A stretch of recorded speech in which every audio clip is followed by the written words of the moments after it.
It was a dark and stormy night, and Emily was driving down a deserted road in the middle of nowhere. She was on her way home from visiting her grandmother, but she had taken a wrong turn and was now hopelessly lost. As she drove, the rain began to pound harder and harder against her windshield, making it nearly impossible to see. She squinted through the rain, trying to make out any landmarks that might help her find her way. Suddenly, her car began to sputter and jerk, and then it came to a stop. Emily groaned and banged her head against the steering wheel. She was stranded in the middle of nowhere with no phone service and no way to call for help. As she sat there, the rain beating down on her car, she heard a noise outside. It was a soft scratching sound, like something was clawing at the door. She tried to ignore it, telling herself it was just the wind, but the sound grew louder and more persistent. Suddenly, the scratching stopped, and Emily was left in silence. But then she heard a whisper, a faint voice that seemed to be coming from outside the car. She strained to listen, but she couldn't make out what the voice was saying. Then, she saw movement out of the corner of her eye. It was a figure, dark and shadowy, moving towards her car.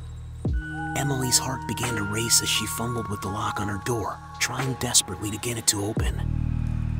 Just as the figure reached her car, the door finally unlocked, and Emily flung it open. She leapt out of the car and ran, not daring to look back. As she ran through the rain, she could hear footsteps behind her, the sound of someone or something chasing her through the darkness. She stumbled and fell, her clothes soaked through and her knees scraped and bleeding. But she couldn't stop. She had to keep running, had to find help, had to get away from whatever was chasing her. Finally, after what seemed like hours, she saw the flicker of a light in the distance. She ran towards it, her heart pounding in her chest, her breath coming in ragged gasps. As she drew closer, she saw that the light was coming from a small cabin in the woods. She stumbled up to the door, pounding on it with all her might. The door creaked open, and an old woman with a gnarled face peered out at her. "What do you want?" she cackled. "Please," Emily gasped. "I need your help. Something is chasing me." The old woman grinned wickedly. "Come on in, my dear. I'll keep you safe from whatever is out there." Emily stepped inside, relieved to be out of the rain and away from whatever had been chasing her. But as the door closed behind her, she realized that she might have just walked into an even more dangerous situation. The cabin was filled with strange and unsettling objects, jars of pickled things, bones and skulls scattered across the floor, and an overpowering smell of rotting flesh. Emily backed away, her eyes wide with fear. And then she saw the old woman's face change, her features twisting and warping until she was no longer human at all. Emily screamed and turned to run, but the old woman was too fast. She grabbed Emily's arm and dragged her towards a trapdoor in the floor.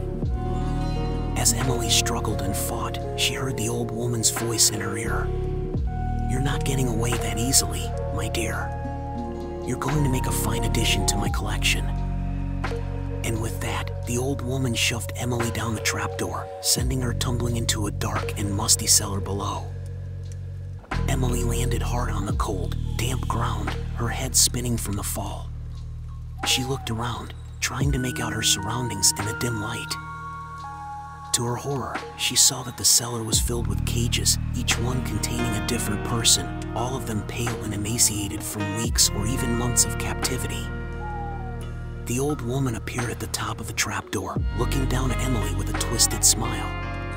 "Welcome to your new home, my dear," she hissed.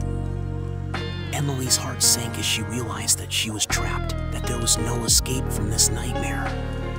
She huddled in a corner of her cage, shivering and sobbing, praying for a miracle.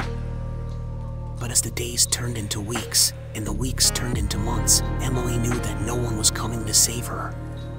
She was trapped, alone and helpless, at the mercy of a twisted and evil woman who had no qualms about torturing and killing innocent people. And so she waited, day after day, for the inevitable end to come. The end of her life, and the beginning of a new addition to the old woman's twisted collection.